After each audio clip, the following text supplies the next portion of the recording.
Hi guys, today we are going to be testing out the Morphe foundation. You guys know I don't really review foundations and a lot of base products, but I am so intrigued by this.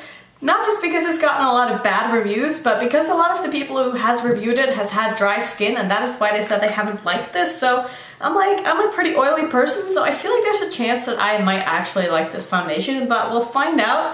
I was so scared to film with this that I kind of delayed it 2 days because I knew the past couple of days I was going to be filming other stuff after putting on my foundation, so I didn't want to risk it. So we're going to be testing out today. I got this in the shade F1 120, and this was like the light neutral, which is usually what I go for in any foundation. So we'll see if this matches up with my skin tone or if it oxidizes or anything like that. I'll also make sure that I do a wear test with this. So let me just read the claims that this foundation says to have.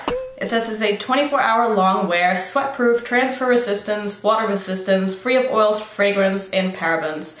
Great for all skin types, so we will see about that. It comes in a squeezy tube, which I very much appreciate. This is probably my preferred kind of packaging for foundation, so I really like this. If you want to know more about this foundation, I will link the website down below so you can go check it out myself. I'm not one to put in a ton of information in my videos because I don't like when other people do that in their videos, so I'm going to keep it kind of short, and we're just going to get into applying this foundation now. So I'm going to start off by priming my face with the Farsali Unicorn Drops like I always do. And I've already made sure to moisturize a lot because apparently this foundation can feel very drying and patchy, so we'll see how this goes. So I know a lot of people like to do half their face with a sponge and half with a brush, but since I never use a sponge, I'm of course going to just use a brush because that's how I always apply my foundations. So this is the brush that I'm going to use. It's one from BH Cosmetics. It's just from their set. I think it might be a contour brush, but I really like this for a foundation. So I'm going to do like small portions of my face at a time. And this looks to be kind of light for me, but we'll see. So I'm going to start off by just applying it to the bottom of my face. And actually it feels pretty nice. And the color looks to be great actually. It does smell, and I kind of knew it would. I don't think it smells as bad as a lot of people say though. It kind of reminds me of the smell of the Kat Von D Lock-It foundation, which doesn't smell very good, and also the Wet n Wild one, but honestly it doesn't really bother me that much. And it definitely has nice coverage. Let's do a little bit more. And I definitely feel like this is the kind of foundation that you have to work kind of quickly with so that it doesn't dry down. I wouldn't dot this all over my face and then go in and blend, and then by the time you're done with one side, you're going to have a hard time blending out the other.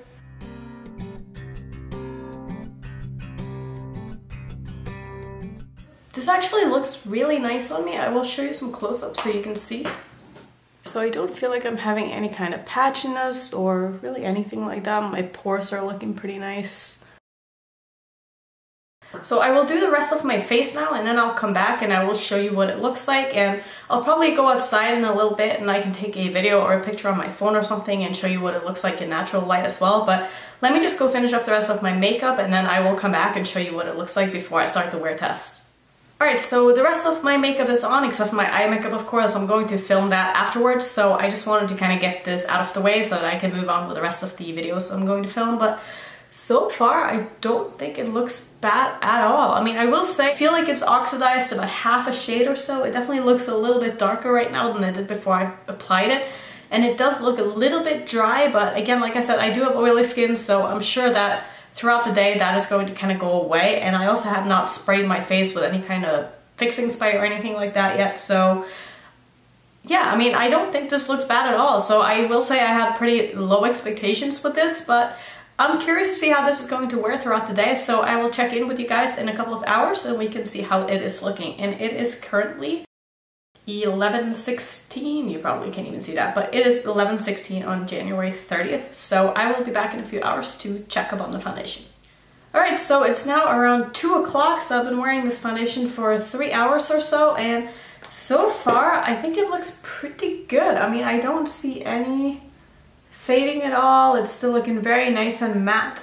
I will say it feels a little bit dry, and I do have a little bit of cracking like right underneath my nose here, but that happens with every single foundation that I wear. So far I don't really have any complaints about this. Let me zoom you in so you can see properly.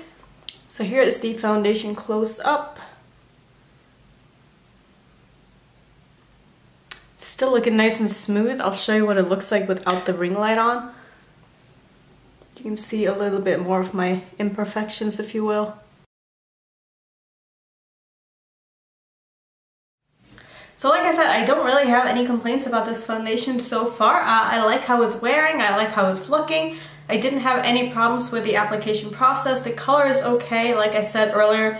It does feel like it's oxidized just a tiny bit, like not a full shade or anything, but it does feel a little bit darker than it did when I first applied it. But you know, so far I'm pretty happy about it, and I will definitely wear this foundation again if it keeps wearing this way. So I will check in with you guys in like 3 or 4 hours, and then we can see if I end up wearing it for longer than that or if I'm going to take it off. But I will let you know when I come back and we can do another check-in. So I will be back when I'm back. Alright, so I think we're just going to call this the final check-in. It is now, I forgot to bring my phone, but according to my Fitbit, it is 7:52. So it's been on for 9 hours, which I feel like is pretty good for a wear test. Now, when I look up close at this, it honestly looks really, really good, and I don't really see why so many people are complaining. I don't really have a lot of spots where it's broken up, obviously around my mouth because I've been eating and stuff, but I mean that happens with any foundation. So yeah, honestly, I'm happy with this. I'm really happy with this foundation, and I did not have very high expectations when I first ordered this. I kind of ordered it as a joke because I wanted to see how bad could it possibly be, but I mean, looking at my face right now, this is pretty much what any good foundation looks like on my skin at the end of the day. And honestly, it's kept me very matte, which I really love in a foundation because like I said, I do have oily skin, which is probably why this foundation works so well for me. So I'm going to get a little bit closer to camera so you guys can see what I see. So here is what it's looking like with the ring light on. As you can see, obviously it looks really good because it's really bright. I don't think I'm looking very oily at all. So let me turn the ring light off so you can see a little bit better. Obviously it does have a little bit of wear, but I really don't think that this is bad at all. So I would say for $18, if you have oily skin, you might actually like this foundation. You know, I would probably compare this a little bit to the Kat Von D Lock-It foundation, which I really, really like. So if you like that one, if you like very matte full coverage foundations, I think you might like this one. And I don't know why everybody was so upset about this. I guess the people who used it just didn't have the right skin type for it, which, you know, makes a lot of sense because foundations are generally made for certain skin types. So not every foundation is going to work for everybody, and that's just how it is. So yeah, I'm going to approve this foundation and say that if you've been thinking about this and you have oily skin, I'd say pick it up, because why not? It's pretty good. So yeah, thank you so much to everybody for watching. Let me know if you tried this foundation. I would love to know your thoughts. And I also do have a sample of the new Hourglass foundation. Do you guys want me to test that one out? I've worn it once and I wasn't really happy, but do you want to see a review on that? I would happily give it to you. Like I said before, I'm usually not a person to review foundations because it's not something that I really purchase a lot of just to like try out. But since I do have some samples left, I can give you guys a wear test and stuff like that with that as well if you're interested. So just let me know down below. Yeah, that was it for today's video. If you are new to my channel somehow, I would love it if you would consider subscribing, and I will see you in my next video. Bye.